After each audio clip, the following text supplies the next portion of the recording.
Hello guys, good morning. कैसे हैं आप सभी और आपका क्या चल रहा है पढ़ाई लिखाई में? तो आज हमारा क्या स्टार्ट होगा। आज हम पढ़ेंगे, पहले तो करेंगे क्या, संविधान का वर्गीकरण। उसके बाद क्या पढ़ेंगे, संविधान की विशेषताएं। क्या पढ़ेंगे, संविधान का वर्गीकरण और संविधान की क्या विशेषताएं। ठीक है, तो एक पेज ले लेते हैं, उस पे लिखते हैं कि संविधान का वर्गीकरण कैसे हुआ। किसका? संविधान का।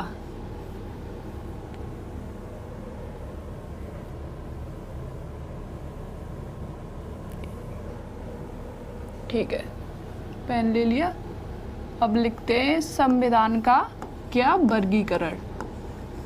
संविधान का वर्गीकरण यानी कि संविधान का नहीं, संविधानों का वर्गीकरण। संविधानों का वर्गीकरण। ठीक, अभी ये कैसे है, 4 आधारों पे हुआ है। नंबर 1, स्वरूप। स्वरूप के आधार पर।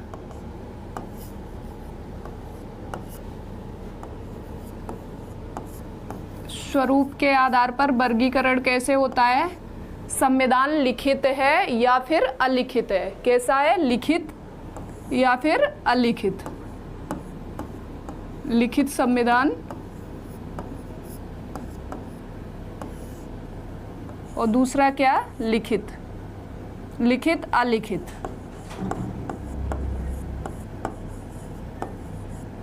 तो भारत, अमेरिका, अन्य सभी देशों के संविधान कैसे है? लिखित है। तो लिखित संविधान में तो सब कुछ लिखा होता है, उनका एक दस्तावेज होता है। ठीक, और अब किसका? ब्रिटेन।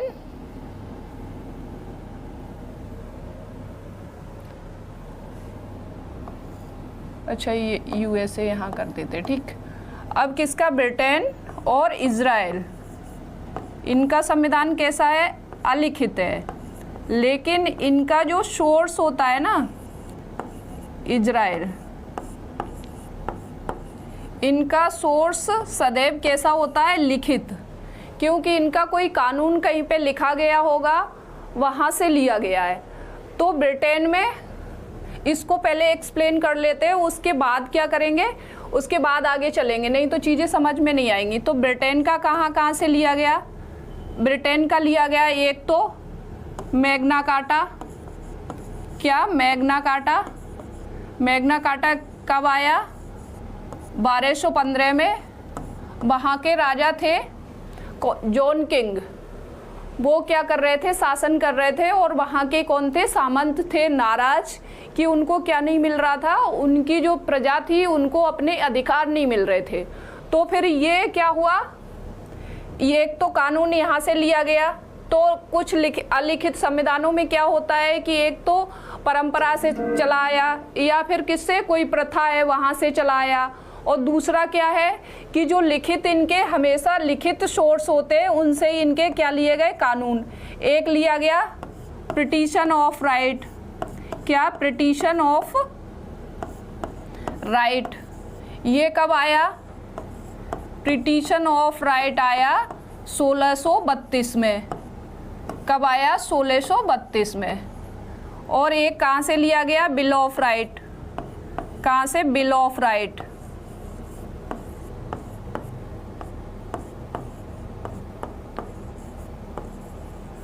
ये कब आया? 1689 में।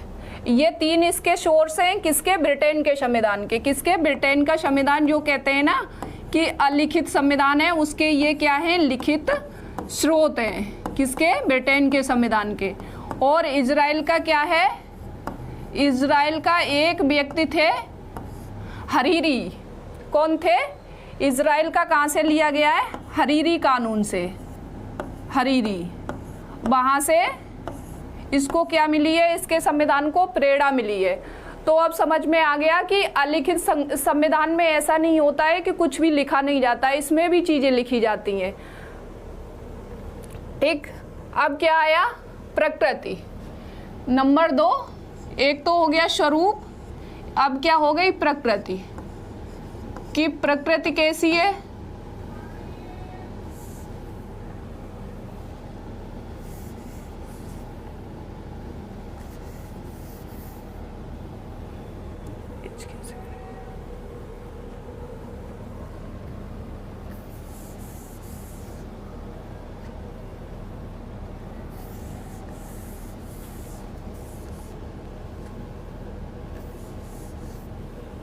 नंबर 2, प्रकृति। इसकी प्रकृति कैसी है, संविधान कठोर है या फिर नम्य है यानी कि लचीला। तो इसको कैसे कर देते हैं, 2 आधारों पे इसको भी डिवाइड कर देते हैं, नम्य यानी कि फ्लेक्सिबल या फिर लचीला। कैसा, लचीला। और दूसरा कैसा होता है, दूसरा होता है कैसा, कठोर। अब नम्य संविधान कौन सा होता है, इसमें क्या रहता है कि इसमें कभी भी संशोधन किया जा सकता है, यानी कि कैसे संशोधन किया जा सकता है, साधारण बहुमत से। कैसे, कभी भी इसमें किया जा सकता है संशोधन।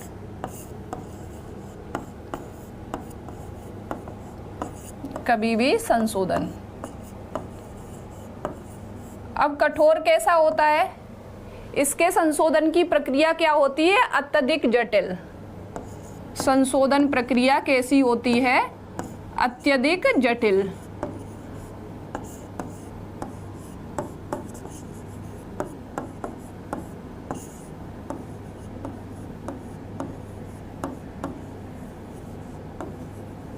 कैसी, जटिल।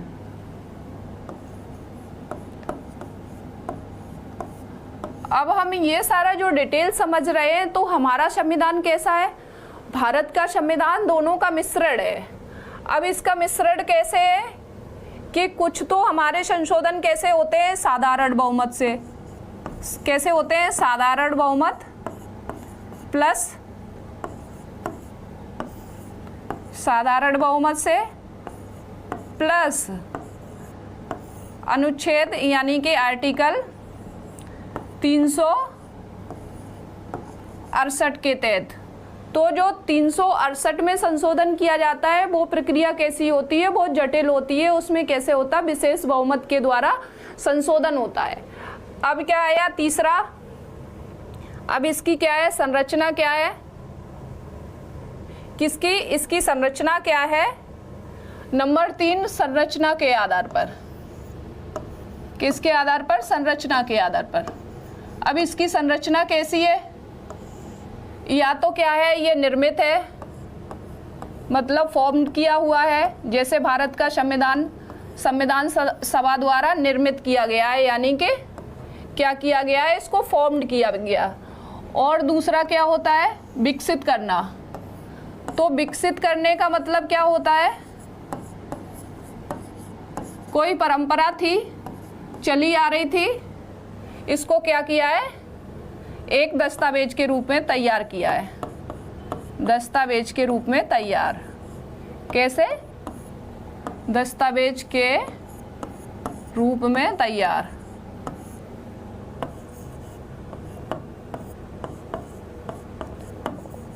अब विकसित में क्या हुआ कि कोई परंपरा चली आ रही थी, जैसे फॉर एग्जाम्पल क्या, पंथ निरपेक्षता। क्या, पंथ निरपेक्षता। अब ये क्या, ऐसा नहीं है कि हमारे यहाँ पे पहले पंथ निरपेक्षता नहीं थी।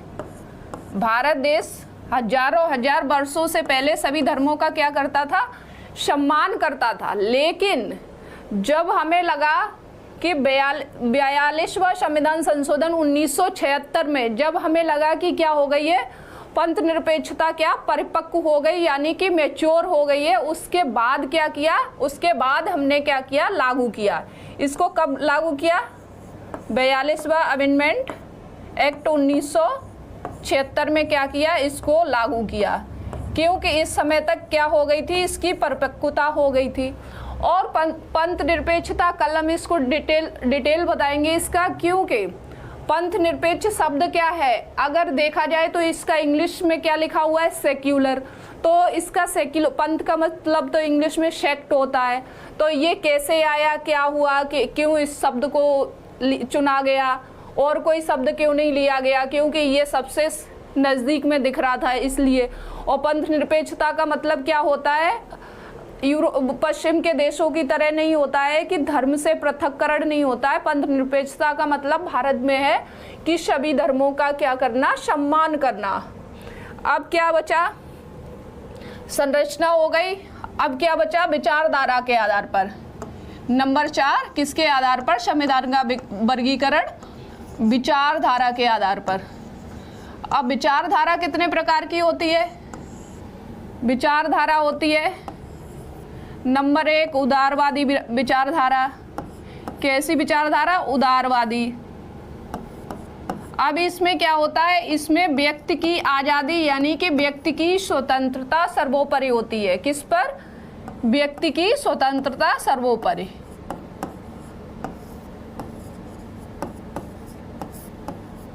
स्वतंत्रता सर्वोपरि।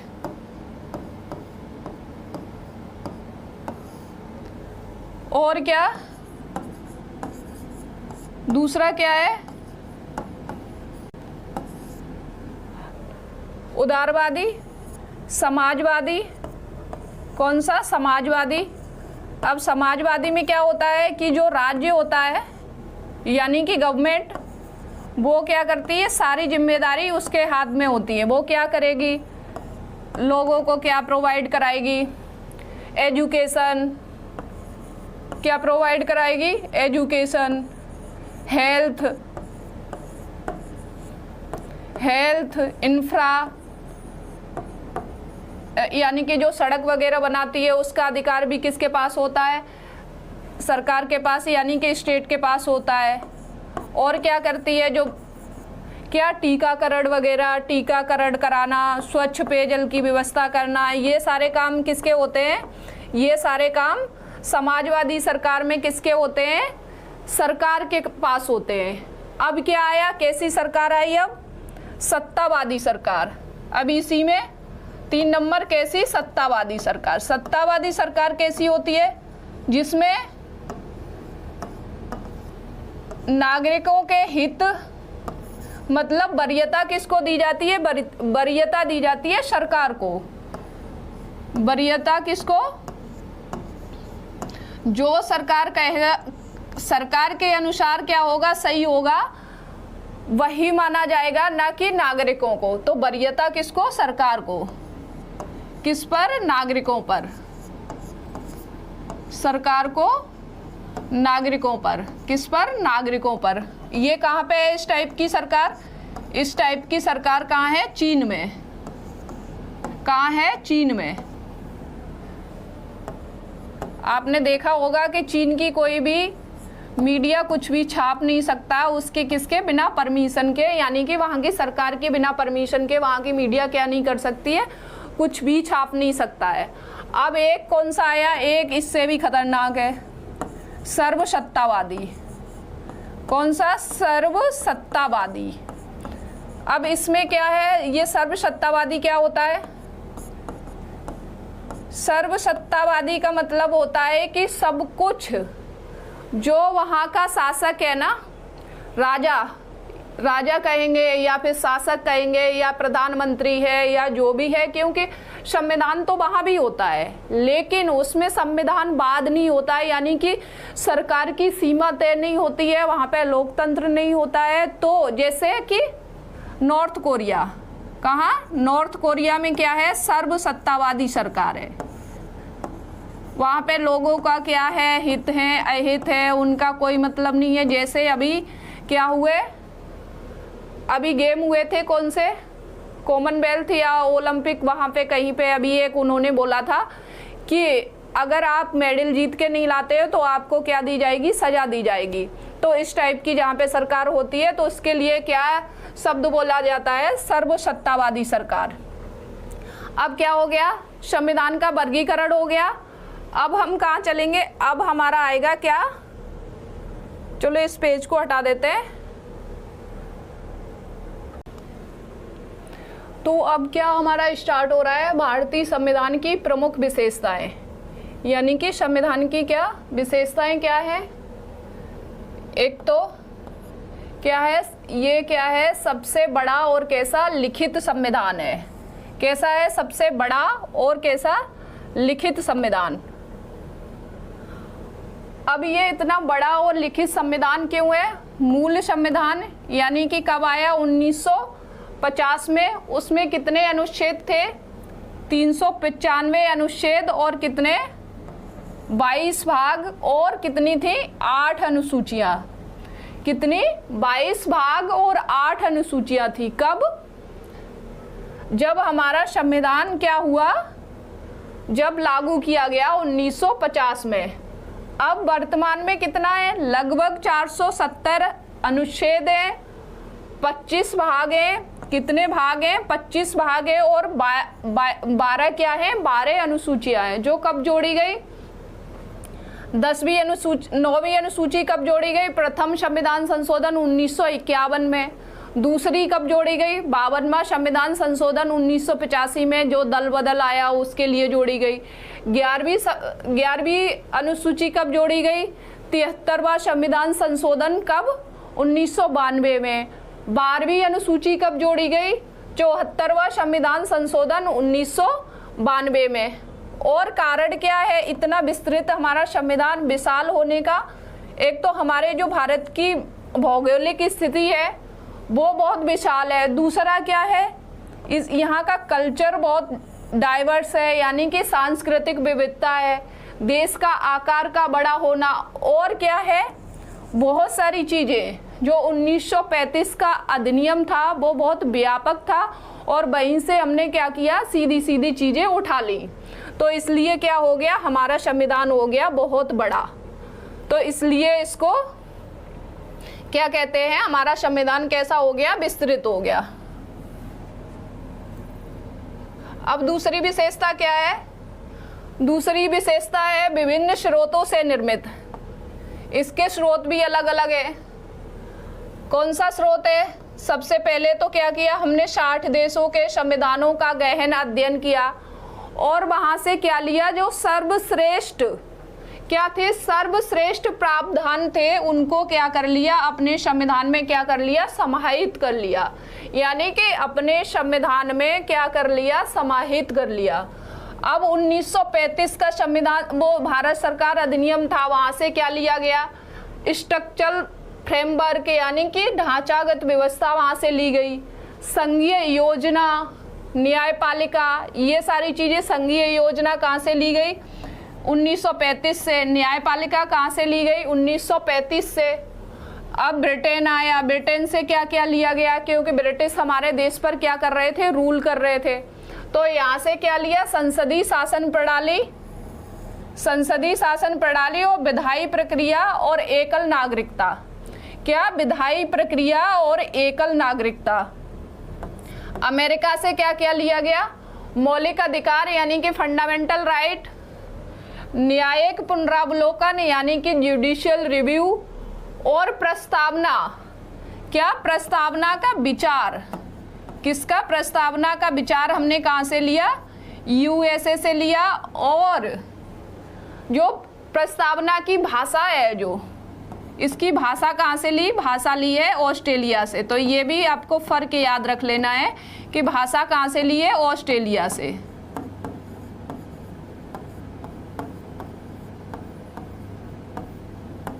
ऑस्ट्रेलिया। आयरलैंड, डीपीएसपी यानी कि राज्य के नीति निर्देशक तत्व। रूस, पूर्व सोवियत संघ, मौलिक कर्तव्य यानी कि फंडामेंटल ड्यूटीज। ये कब लिए गए, ये हमारा कब आया, 42वां संविधान संशोधन। क्या, 42वां संविधान संशोधन 1976 में। कौन सी समिति बनी, स्वर्ण सिंह समिति द्वारा क्या किया गया, इनको जोड़ा गया। कौन सी समिति द्वारा, स्वर्ण सिंह समिति द्वारा। और ये किसके लिए है, ये नागरिकों का कर्तव्य है, यानी कि सिविलियन की ड्यूटी है। किसके, नागरिक के लिए है। फंडामेंटल राइट किसके लिए है, फंडामेंटल राइट किसके विरुद्ध हमें संरक्षण देते हैं? राज्य के विरुद्ध संरक्षण देते हैं। और ये क्या है? ये हमारा कर्तव्य है। अब क्या आया? नम्यता या अनम्यता, मतलब ये सब विशेषताओं में है। अभी जो वर्गीकरण में भी ये सब पढ़ा था हमने, ये विशेषताएं भी पढ़ लेते हैं। कठोर है या फिर रिजिड है? कठोर मतलब रिजिड, या फिर कैसा? फ्लेक्सिबल। तो कैसा? लचीलापन का मतलब कई प्रावधानों को संसद के साधारण बहुमत यानी कि सिंपल मेजॉरिटी से क्या कर देते हैं? संशोधित किया जा सकता है। किसका? जो हमारा संविधान है। यानी कि अब ये विशेषताएं हैं, ये भारत के संविधान की है। अभी तक हम किसका वर्गीकरण पढ़ रहे थे? विश्व का वर्गीकरण पढ़ रहे थे। अब क्या है? कुछ विशेषताएं संघीय प्रावधान, जैसे राष्ट्रपति का चुनाव, संघ राज्य संबंध, और संशोधनों के लिए संसद के विशेष बहुमत यानी कि स्पेशल मेजॉरिटी यानी कि 2/3 बहुमत के साथ कम से कम आधे से अधिक राज्यों के विधानमंडलों की क्या स्वीकृति आवश्यक है। ये कौन से? जो संविधान संशोधन के लिए जो एक आर्टिकल हमारा है वो कौन सा है? 368। तो उसके तहत तो यहाँ पे क्या आ जाती है? यहाँ पे रिजिडिटी आ जाती है, यानी कि कठोरता आ जाती है। तो हमारा संविधान कैसा है? दोनों का मिश्रण है। कैसा है? दोनों का मिश्रण है। अब चौथी विशेषता क्या आती है? चौथी विशेषता आती है कि एकात्मकता को झुकाव के साथ किसके?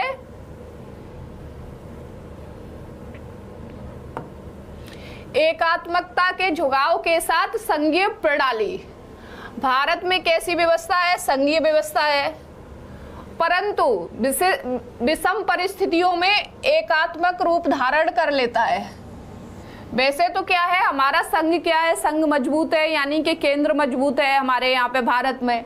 लेकिन जब क्या आता है? जब क्या लगाया जाता है? आपातकाल, यानी कि नेशनल इमरजेंसी, राष्ट्रीय आपातकाल लगा मान लो, तो क्या होगा? राष्ट्रीय आपातकाल के समय क्या होती है? सारी शक्तियां किसके हाथ में चली जाती हैं? ऑटोमेटिक केंद्र सरकार के हाथ में। उस समय तो राज्य सूची पर भी कानून बनाने का अधिकार किसके पास होता है? संघ सूची के पास होता है। तो इस प्रकार से हमारा क्या है? ये एकात्मकता के साथ संघीय प्रणाली है। तो दोनों का यहाँ भी मिश्रण है। अब संघीय लक्षण क्या है और एकात्मक लक्षण क्या है? दो सरकारें हैं, यानी कि केंद्र सरकार और राज्यों की सरकारें अलग अलग। हमारे भारत में तो अभी तो 3 है, लोकल गवर्नमेंट भी है। शक्तियों का त्रिस्तरीय विभाजन, मतलब संघ सूची, राज्य सूची और समवर्ती सूची। लिखित संविधान है हमारा। कैसा है? संविधान हमारा लिखित है। ये किस में होता है? संघीय व्यवस्था में होता है। सर्वोच्च न्यायपालिका, मतलब सुप्रीम पावर किसके पास है? न्यायपालिका के पास। अब क्या है? एकात्मक लक्षण, शक्तिशाली केंद्र, एकल नागरिकता, मतलब क्या है कि केंद्र की जो केंद्र है वो बहुत पावरफुल है हमारे यहाँ पे। मतलब हमारे जो एकात्मक लक्षण होते हैं उसमें एकल नागरिकता भारत की भी है, एक एकीकृत न्यायपालिका भारत की भी है, आपातकालीन प्रावधान भारत में भी है। ये कहाँ से लिए गए? ये लिए गए हैं 1935 के भारत शासन अधिनियम से लिए गए हैं। ये क्या? आपातकालीन प्रावधान। राज्यपालों की नियुक्ति अर्ध संघीय, और इसे क्या कहा जाता है? इसी कारण इसे कोसी फेडरल भी कहा जाता है। क्या कहा जाता है? कोसी फेडरल भी कहा जाता है। किसको? हमारा जो भारत का संविधान है, क्योंकि कुछ लक्षण इसमें एकात्मकता के दिखाई देते हैं और कुछ किसके दिखाई देते हैं? संघीय के दिखाई देते हैं। तो दोनों का मिश्रण हो गया ये। अब संसदीय शासन प्रणाली, कौन सी शासन प्रणाली? संसदीय शासन प्रणाली ब्रिटिश संसदीय मॉडल के आधार पर निर्मित है। कैसे? जो ब्रिटिश में संसदीय मॉडल है उसके आधार पर निर्मित किया गया है। राष्ट्रपति राज्य एवं देश का क्या होता है? नाम मात्र का प्रमुख होता है, जबकि प्रधानमंत्री क्या होता है? प्रधानमंत्री वास्तविक प्रमुख होता है। कैसा होता है? वास्तविक प्रमुख। यानी कि प्रधानमंत्री की अध्यक्षता वाली मंत्रिमंडल वास्तविक यानी कि रियल कार्यपालिका होती है। क्या होती है? रियल कार्यपालिका होती है। अब अगली विशेषता क्या है इसकी? मौलिक अधिकार। इसके मौलिक अधिकार क्या है? भाग 3 में क्या दिया गया है? Fundamental right. ये कहाँ से कहाँ तक है? 12 से लेके 35 तक।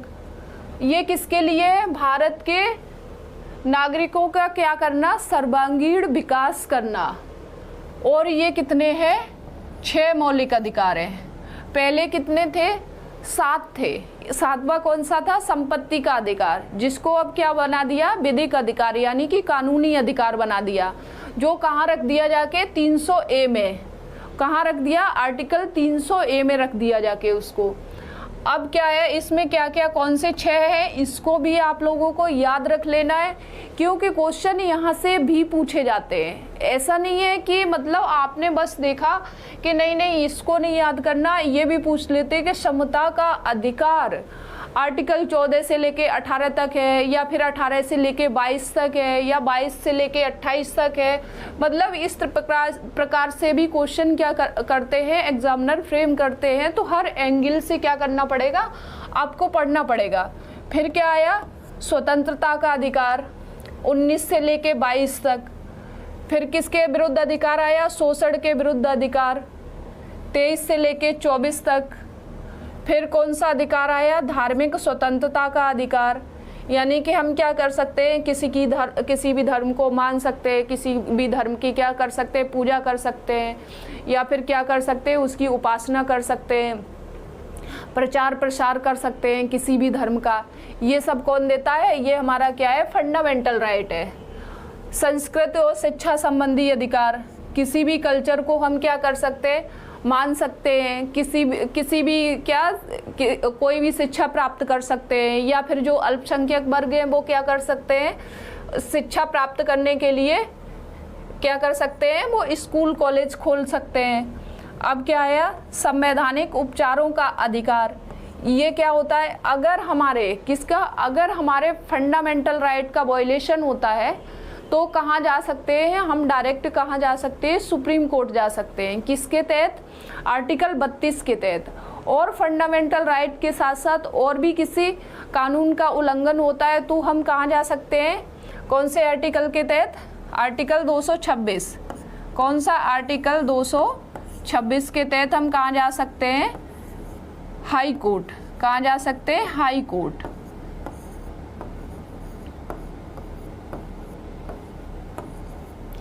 अब और आगे विशेषता क्या है इसकी? अब राज्य के नीति निर्देशक तत्व, ये क्या कहते हैं? Directive principle of state policy. इसकी फुल फॉर्म होती है DPSP की। अब ये किस में है? भाग 4 में। कहाँ से कहाँ तक है? अनुच्छेद 36 से लेके 51 तक है। ये किसकी बात करते हैं? कल्याणकारी राज्य की, यानी कि वेलफेयर स्टेट की, कि स्टेट को क्या करना चाहिए? एक कल्याणकारी राज्य, यानी कि स्टेट एक कल्याणकारी राज्य की स्थापना करेगा। ये कौन कहता है? ये DPSP कहते हैं। लेकिन ऐसा होगा जरूरी नहीं है, क्योंकि इनको मानना ये किस पे डिपेंड करता है कि सरकार के पास कितने संसाधन हैं। पहले क्या था? शिक्षा का अधिकार हमारा क्या था? फंडामेंटल राइट नहीं था। उसके बाद क्या हुआ? कब आया? 86वें संविधान संशोधन में क्या कर दिया गया? इसको हमारा फंडामेंटल राइट बना दिया गया। और किस आर्टिकल में रख दिया? शिक्षा का अधिकार क्या बना दिया? हमारा क्या है? फंडामेंटल राइट है। क्या है? शिक्षा का अधिकार अनुच्छेद कितने में है? आर्टिकल 21A में। किस में है? 21A में। और इसमें क्या है कि सरकार क्या करेगी? निःशुल्क और अनिवार्य शिक्षा। कितनी आयु? 6 से 14 वर्ष के बच्चों को क्या देगी? निःशुल्क और अनिवार्य शिक्षा। 6 से 14 वर्ष के बच्चों को क्या देगी? निःशुल्क और अनिवार्य शिक्षा। तो तो ये क्या बना दिया, क्योंकि जब हमारा संविधान का निर्माण हो रहा था उस समय जो हमारे संविधान निर्माता थे वो थे तो दूरदर्शी, लेकिन उन्हें पता था कि हमारे पास इतने संसाधन नहीं है निःशुल्क और अनिवार्य शिक्षा। तो इसलिए क्या किया है, इसलिए उन्होंने बहुत सारे जो वेलफेयर के कार्य थे वो किस में लिख दिए, वो रख दिए हमारे डीपीएसपी में, कि अगर क्या होगा, अगर फंडामेंटल राइट बना देते तो क्या होगा कि राज्य को देने ही पड़ेंगे, अनिवार्य हो जाएंगे, नहीं तो कहाँ जा सकते हैं, लोग कोर्ट चले जाएंगे कि हमारे फंडामेंटल राइट का क्या हो रहा है, वायलेशन हो रहा है। तो इसलिए उन्होंने कहा कि जब जैसे हमारे देश की समृद्धि बढ़ेगी उस प्रकार से हम क्या करते रहेंगे, इन सब चीज़ों को उसमें ऐड करते रहेंगे, यानी कि अपने समृद्धि के अनुसार इनको जोड़ते रहेंगे। तो ये आर्टिकल कितने हैं, कौन सा भाग कौन सा है, 4 है। आर्टिकल कितने हैं, 36 से लेकर 51 तक।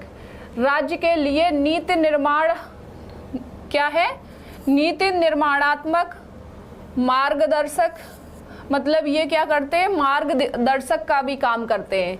कि इन्होंने क्या किया है कि डीपीएसपी में मार्गदर्शन दे दिया कि आप यही अपने एक बेहतर राज्य को बनाने के लिए क्या कर सकते हैं, ये चीज़ें लिखी हैं। तो हमें लगता है कि हमारे जो प्रधानमंत्री जी हैं उनको अगर हमारे देश को विकसित बनाना, समृद्ध बनाना है तो किसको पढ़ लेना चाहिए, डीपीएसपी को जरूर पढ़ लेना चाहिए कि क्या क्या हम इसमें अपने देश के लिए कर सकते हैं, क्योंकि इसमें क्या बड़ी क्लियर कट चीज़ें लिख दी गई है कि ये कर सकते हैं, इससे हमारा कैसा होगा, कल्याणकारी राज्य का क्या होगा, निर्माण होगा। इसका मुख्य उद्देश्य क्या था, कल्याणकारी राज्य बनाना और सामाजिक आर्थिक लोकतंत्र की स्थापना करना। और ये क्या नहीं है, ये क्या है, इसके लिए हम कोर्ट में नहीं जा सकते हैं, ये क्या है, अप्रवर्तनीय है, क्योंकि ये हमारे फंडामेंटल राइट नहीं है। तो इसलिए इसको क्या नहीं कर सकते, हम कोर्ट में नहीं जा सकते, यानी कि ये नहीं बोल सकते कि हमारे डीपीएसपी का उल्लंघन हुआ है तो हमें क्या करना है, केस करना है, तो वो नहीं कर सकते। सामाजिक और आर्थिक क्या, लोकतंत्र कि सभी को क्या है, बराबरी का अधिकार दिया जाए, आर्थिक स्वतंत्रता होनी चाहिए। हमारे प्रीएम्बल में तो 3 प्रकार की स्वतंत्रता दी गई है, सामाजिक, आर्थिक और राजनीतिक। तो यहाँ पे भी किसकी बात करता है, सामाजिक और आर्थिक डेमोक्रेसी की बात करता है ये। अब क्या है, फंडामेंटल ड्यूटीज़। फंडामेंटल ड्यूटीज़ क्या कहते हैं, मूल संविधान में इनका उल्लेख नहीं था, किसका, फंडामेंटल ड्यूटीज़ का। ये किसमें है, भाग, एक नया भाग जोड़ा गया, भाग 4A। कौन सा भाग जोड़ा गया, 4A। इनको कब जोड़ा गया, 42वें संविधान संशोधन 1976 में स्वर्ण सिंह समिति के द्वारा जोड़ा गया। भाग 4 का या ए, ये भाग 4 का यानी कि भाग 4A, इसमें वो नहीं होगा। ये कल मैंने पढ़ाया था कि कब ये स्वतंत्र आर्टिकल बन जाएगा, अगर कोष्टक लगा हुआ है तो क्या है, तो वो क्लॉज है, और अगर क्या है, कोष्टक नहीं लगा है तो क्या है, वो स्वतंत्र आर्टिकल है। 51A के तहत वर्तमान में 11 मौलिक कर्तव्य हैं। स्वर्ण सिंह समिति ने तो 8 की बात की थी, लेकिन इसमें जोड़े कितने गए थे, 10 जोड़े गए थे। लेकिन अभी कितने हैं, अभी 11 हैं। एक क्या है, किसका कर्तव्य होगा, माता पिता का कर्तव्य होगा कि अपने बच्चों को क्या दिलवाएं, वो शिक्षा दिलवाएं। ठीक, तो ये हो गया। ये किसके लिए है, ये क्या है, नागरिक की क्या है, ड्यूटी है, यानी कि नागरिक के क्या है, कर्तव्य हैं।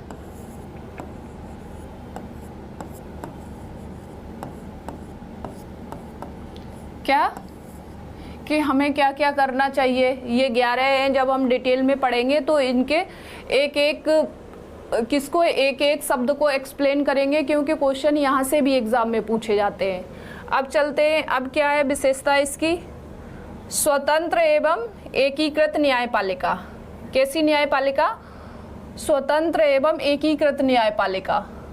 भारत में न्यायपालिका कैसी है? एकल यानी कि एकीकृत संरचना है। शीर्ष पर क्या है? सुप्रीम कोर्ट, यानी कि ऐसे चलते हैं, ऐसे।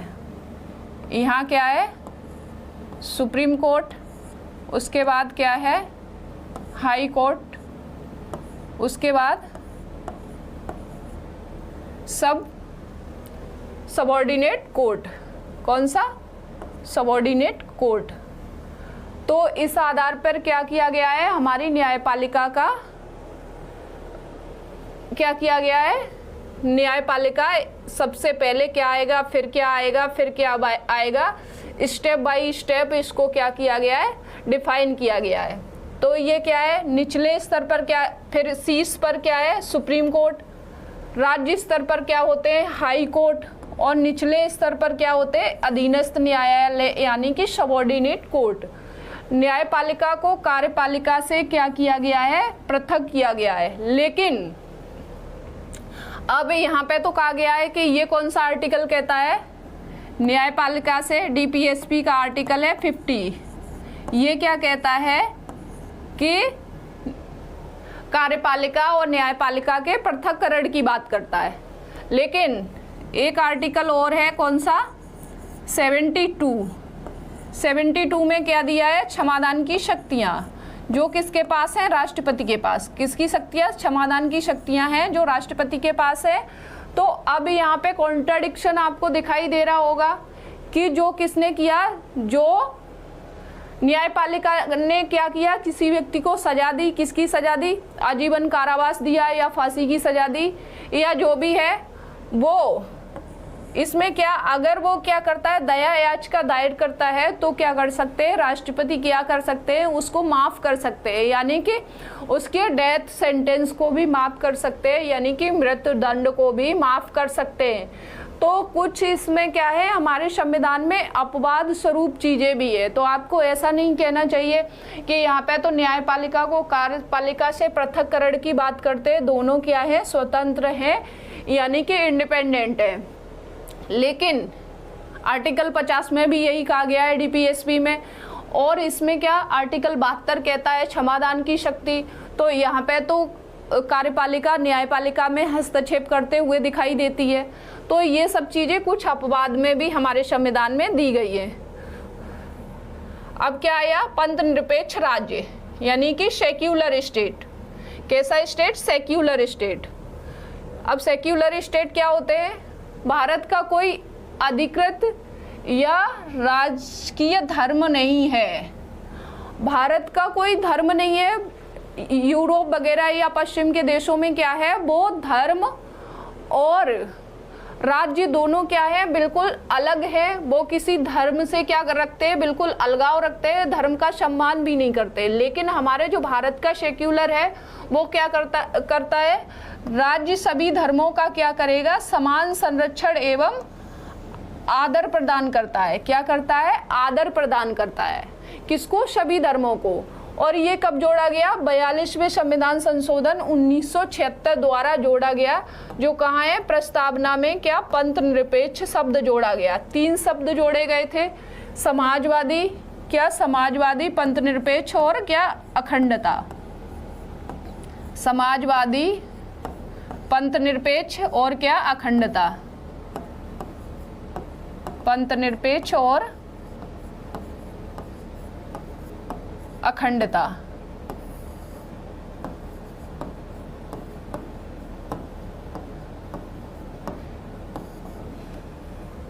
अब क्या आया? अब 11वीं विशेषता क्या है इसकी? वयस्क मताधिकार, यूनिवर्सल अडल्ट सफ्रेज। ये क्या कहता है? कोई भी व्यक्ति अगर वो 18 साल का है, वो किस जाति से आता है, किस धर्म से आता है, या किस मतलब स्त्री है, पुरुष है, या थर्ड जेंडर है, या किसी स्थान विशेष का क्या नहीं किया जाएगा, उसके साथ कोई भेदभाव नहीं करेगा। सभी को क्या, अगर कोई व्यक्ति 18 साल का हो गया है तो वो क्या वोट डाल सकता है। तो ये क्या है, ये भी हमारे संविधान की विशेषता है। तो इसमें क्या लिखा हुआ है, 18 वर्ष या उससे अधिक आयु के प्रत्येक नागरिक, किसको, प्रत्येक नागरिक को बिना किसी धर्म, जाति या वर्ग भेदभाव के मतदान का समान अधिकार दिया गया है। और क्या है, इसको पहले कितनी थी, वोट डालने की आयु यानी कि मतदान करने की आयु थी पहले कितनी, 21 वर्ष, जो घटाकर 61वें संविधान संशोधन 1988 में क्या कर दी गई, 18 वर्ष कर दी गई। ये भी पूछा जाता है कि कौन से संविधान संशोधन द्वारा निर्वाचन की वो मतदान करने की आयु 18 वर्ष कर दी गई। तो 61वां संविधान संशोधन द्वारा निर्वाचन वो मतदान करने की आयु कितनी कर दी गई, 18 वर्ष कर दी गई। अब क्या है, एकल नागरिकता। नागरिकता कैसी है, एकल है, सिंगल सिटीजनशिप। संघीय ढांचा होने के बावजूद भारत में एक ही नागरिकता है यानी कि भारतीय का प्रावधान है। ये क्या दिखाता है, देश की अखंडता और क्या, बंधुत्व को बढ़ावा देता है यानी कि भाईचारे को बढ़ावा देता है। ऐसा नहीं है कि जैसे अमेरिका में है, अमेरिका में क्या है कि राज्यों की अलग नागरिकता है और सेंट्रल की अलग नागरिकता है वहाँ पे, इसीलिए वहाँ पे कोर्ट भी दो है, राज्यों का सुप्रीम कोर्ट अलग है और किसका, स्टेट का सुप्रीम कोर्ट अलग है। हमारे यहाँ क्या है कि एक ही सुप्रीम कोर्ट है, एक ही नागरिकता है। तो ये सब कहाँ किस में दिखते हैं, हमारा यहाँ पे दिखाई देता है कि हमारा कैसा है, एकात्मक संविधान की तरफ झुकाव दिखाई देता है। अब क्या है, अगली विशेषता क्या आई, आपातकालीन प्रावधान, इमरजेंसी प्रोविजन। ये क्या है, देश की संप्रभुता, एकता और क्या, सुरक्षा की रक्षा हेतु 3 प्रकार के आपातकाल का प्रावधान किया गया है। ये भाग कौन सा है, 18। ये भी याद रख लेना कि आपातकाल का प्रावधान किस में किया गया है, भाग 18 में किया गया है। राष्ट्रीय आपातकाल 352 में सॉरी, किस में, 352 में। राज्य में संवैधानिक तंत्र की विफलता यानी कि राष्ट्रपति शासन 356 में। वित्तीय आपातकाल अनुच्छेद 360 में। अब ये किस आधार पर लगाया जाता है, कोई बाहरी देश क्या कर दे, हमारे देश पर आक्रमण कर दे, या फिर क्या हो जाए, या फिर युद्ध हो जाए। अगर मान लो किसी देश ने, अभी क्या हुआ था पिछली साल पहलगांव वाला अटैक हुआ था, तो उस समय हमने क्या किया था, पाकिस्तान के खिलाफ रिटेलिएट किया था ना, तो युद्ध हो जाए या फिर क्या हो जाए, सशस्त्र विद्रोह। पहले क्या था, 44वें संविधान संशोधन जब हुआ उससे पहले क्या था, आंतरिक अशांति, जिसके तहत 1975 में क्या लगा दी गई थी, इमरजेंसी लगा दी गई थी। तो उसके बाद उसमें क्या ऐड किया गया, उसमें क्या ऐड किया गया, सशस्त्र विद्रोह। अब सशस्त्र विद्रोह कैसे होगा कि अगर क्या होगा, सबसे पहले तो मंत्रिमंडल यानी कि कैबिनेट लिखित में देगी कि सशस्त्र विद्रोह हो गया है, उसके आधार पर क्या होगा, राष्ट्रीय आपातकाल लगाया जा सकता है। ऐसा नहीं होगा कि बस मौखिक रूप से बोल दिया कि क्या हो गया, सशस्त्र विद्रोह हुआ है और बस क्या कर दे, राष्ट्रीय आपातकाल लगा दो, तो ऐसा नहीं हो सकता है। और ये कहीं ना कहीं डेमोक्रेसी के लिए क्या होता है, खतरा भी होता है, क्योंकि अगर हम एक हेल्दी डेमोक्रेटिक कंट्री बनना चाहते हैं तो ये सब चीज़ें नहीं होनी चाहिए। हमें आज़ादी होनी चाहिए कि हम प्रोटेस्ट वगैरह कर पाएँ, अपने अधिकार मांग पाएँ, सरकार से क्या सवाल कर पाएँ। अगर ऐसा नहीं कर पाएंगे तो क्या हो जाएगा, फिर तो तानाशाही सरकार हो जाएगी। अब क्या, राज्य में संवैधानिक तंत्र की विफलता। अब इसमें क्या होता है, एक तो राज्यपाल बताएंगे, क्योंकि राज्यपाल कौन होते हैं, केंद्र सरकार के एजेंट के रूप में कार्य करते हैं। वो कहते हैं कि उसमें उनको इसीलिए बैठाया जाता है कि ऐसा ना हो कहीं कि पूरा राज्य मिलकर एक नए देश का निर्माण कर ले, तो इसलिए उनको वहाँ पे क्या करती है, केंद्र सरकार वहाँ पे बैठा देती है कि भाई आप देखो कि यहाँ पे कुछ उल्टा सीधा तो नहीं चल रहा है। तो वो सारी खबर कौन देता है, राज्यपाल किसको देते हैं, केंद्र सरकार को देते हैं। तो इसलिए उनको रखा जाता है। संविधान में यही एग्जैक्ट शब्द लिखा गया है। हालांकि हम राष्ट्रपति शब्द पढ़ते हैं, लेकिन संविधान में राष्ट्रपति शासन शब्द का उल्लेख नहीं किया गया है। अगर आपको पूछा जाए कि आर्टिकल 356 में संवैधानिक तंत्र की, राज्य में संवैधानिक तंत्र की विफलता का उल्लेख किया गया, तो ये एकदम बिल्कुल सही होगा, ऑप्शन सही होगा। नहीं तो आप इतने बार सुन चुके हैं कि राष्ट्रपति शासन, राष्ट्रपति शासन, तो ऐसा नहीं हो कि आप सोचे कि नहीं नहीं ये सही नहीं होगा, राष्ट्रपति शासन शब्द सही होगा। तो यही संवैधानिक तंत्र की विफलता का ही उल्लेख किया गया है। अब क्या है वित्तीय आपातकाल। वित्तीय आपातकाल में क्या होता है, हमारे पास क्या हो जाए, विदेशी मुद्रा भंडार खत्म हो जाए, हमारी साख खतरे में आ जाए, हमारे यहाँ क्या आ जाए, इन्फ्लेशन आ जाए, तो क्या हो सकता है, वित्तीय आपातकाल लगाया जा सकता है। लेकिन ऐसा अभी तक हुआ नहीं है। भारत में अभी तक एक भी बार वित्तीय आपातकाल नहीं लगाया गया। तो अब क्या है, निष्कर्ष में क्या है कि भारतीय संविधान एक क्या है, जीवंत दस्तावेज है। कैसा है, लिविंग डॉक्यूमेंट्स है, जो देश की लोकतांत्रिक व्यवस्था को क्या करता है, मजबूती देता है और समय व परिस्थितियों के अनुसार निरंतर प्रासंगिक बना रहता है। अब ऐसा क्यों है कि हमारा समय समय पर जब जरूरत पड़ती है तो हम क्या करते रहते हैं, उसमें संशोधन भी करते रहते हैं। ऐसा नहीं है कि जो कुछ लिख दिया बस वो लकीर के फकीर बने रहेंगे, तो ऐसा नहीं होता है। हम उसमें क्या करते रहते हैं, अभी क्या चल रहा है, अभी साइबर क्राइम का खतरा बहुत ज़्यादा चल रहा है, तो उसको हम किस में डाल देते हैं, जो ऐसे कुछ चीज़ें हैं जो हमारे उस समय नहीं थी या फिर संविधान में स्पष्ट रूप से उनका वर्णन नहीं किया गया है, तो उनको हम कहाँ डाल देते हैं। अवशिष्ट शक्तियाँ जो है हमारी किसके पास है, जो केंद्र सरकार के पास है, उसमें क्या कर देते हैं, जो इस टाइप की चीज़ें चलती रहती हैं उनको हम क्या कर देते हैं, उसमें डाल देते हैं। तो आज हमने क्या किया, संविधान का वर्गीकरण देखा कि संविधान किस आधार पर, स्वरूप के आधार पर कैसा है, लिखित है, अलिखित है। ऐसा नहीं है, अलिखित संविधान में उसका क्या होता है, उसका जो सोर्स होता है वो लिखित होता है। ऐसा नहीं है कि पूरा 100% वो अलिखित है। और दूसरा क्या देखा हमने, प्रकृति के आधार पर वो कठोर है या कैसा है, लचीला है, वो भी देखा। तीसरा क्या देखा, उसकी संरचना कैसी है, उसको निर्मित किया है कि जैसे भारत का संविधान निर्माताओं ने निर्मित किया। और फिर दूसरा क्या है, विकसित हुआ जब जो क्या है, जो हमने पंथ निरपेक्षता और समाजवादी और अखंडता शब्द किसमें डाले, 42वें संविधान संशोधन द्वारा हमने 1976 में जो प्रीएम्बल में हमने ऐड किए। तो ऐसा नहीं था, उस समय ये चीज़ें नहीं थी, उस समय भी थी, लेकिन उनका क्या हुआ, विकास होते होते और वो क्या हो गई, मैच्योर्ड हो गई, यानी कि परिपक्व हो गई। उसके बाद क्या कर दिया गया, हमने अपने संविधान में जोड़ दिया। तो हम क्या करते हैं, परिस्थिति के अनुसार अपने संविधान में चीज़ों को घटाते बढ़ाते रहते हैं संशोधन के तहत। और क्या था, चौथा क्या था, विचारधारा के आधार पर कि उदारवादी संविधान कैसे होता है। उदारवादी संविधान में होता है कि व्यक्ति की स्वतंत्रता सर्वोपरि होती है।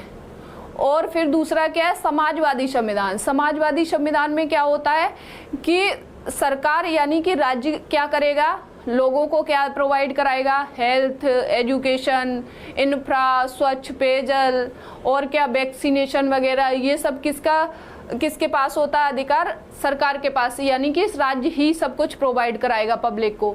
तो ये किस में आता है, समाजवादी। अब क्या आया, सत्तावादी। सत्तावादी में क्या होता है, सत्तावादी में होता है कि जैसे चाइना में है, नागरिकों के ऊपर किसको, सरकार की नीतियों को वरीयता दी जाती है। अब क्या हुआ आगे, और क्या होगा, सर्वसत्तावादी, जैसे कि नॉर्थ कोरिया। नॉर्थ कोरिया में क्या है कि सब कुछ कौन करेगा, जो वहाँ का किंग होगा उसी के हाथ में होगा सब कुछ। अब क्या, उसके बाद हमने क्या पढ़ा, संविधान की विशेषताएं क्या क्या है, कि हमारा संविधान कैसा है, आपातकाल में क्या होती है परिस्थितियाँ, एकल नागरिकता है हमारे संविधान में, क्या है डीपीएसपी में क्या कहा गया है, मौलिक कर्तव्य क्या कहते हैं, या फिर क्या हमारे फंडामेंटल राइट क्या कहते हैं, कौन सा अधिकार देते हैं, किसको अधिकार देते हैं, वो नागरिकों के किसकी बात करते हैं, सर्वांगीण विकास की बात करते हैं। तो ये सब चीज़ें आज हमने ऑल ओवर चीज़ें जान ली। अब हम कल से क्या स्टार्ट करेंगे, कल से हमारा प्रीएम्बल स्टार्ट होगा और स्टेप बाय स्टेप संविधान, ऐसा नहीं है कि बस आपको क्या करना है कि आपने देखा कि अच्छा ये फैक्ट नहीं पढ़ा रही, ये इतना डिटेल का क्या होगा, क्योंकि आपको चीज़ें जाननी बहुत ज़रूरी है। अगर आप नहीं जानेंगे ना तो आपका क्या हो जाएगा कि हाँ फैक्ट रट लिया, थोड़ा सा घुमा के क्वेश्चन पूछ लिया तो बस आप हो गए गोल। तो ऐसा नहीं हो सकता है। जब तक आपको चीज़ें डिटेल में नहीं पता होंगी ना तब तक चीज़ें समझना मुश्किल हो जाएगा, एग्ज़ाम में क्वेश्चन सॉल्व नहीं कर सकते तब तक आप। तो इसलिए धीरे धीरे हम क्या करेंगे, एक आपकी समझ विकसित करेंगे, उसके साथ कॉन्सेप्ट प्लस फैक्ट के साथ काम करेंगे। और ये हमारा कौन सा बैच चल रहा है, ये हमारा 2026-27 के लिए नया बैच शुरू हुआ है। तो अगर आपको पॉलिटी आ रही है तब भी ठीक है पढ़ लो, आप नहीं भी आ रही है तो आप शुरू से बेसिक्स से लेके और एडवांस तक ये चलाया जाएगा तो आपको वो भी क्लियर हो जाएगा। तो अगर आपको अच्छा लगता है तो क्या कर लिया करो, देखा करो तो चैनल को सब्सक्राइब भी कर लिया करो, कभी कभार मन करे तो लाइक भी कर दिया करो अगर आपको लग रहा है कि अच्छा है। तो अगर नहीं लग रहा है फिर तो कोई बात नहीं, आपकी मर्जी है, आप स्वतंत्र हैं, क्योंकि संविधान आपको अधिकार देता है कि आप कुछ भी कर सकते हैं। तो जो जिसको हम पढ़ रहे हैं अभी, तो ठीक है, चलिए आज के लिए इतना ही। Thank you, bye bye.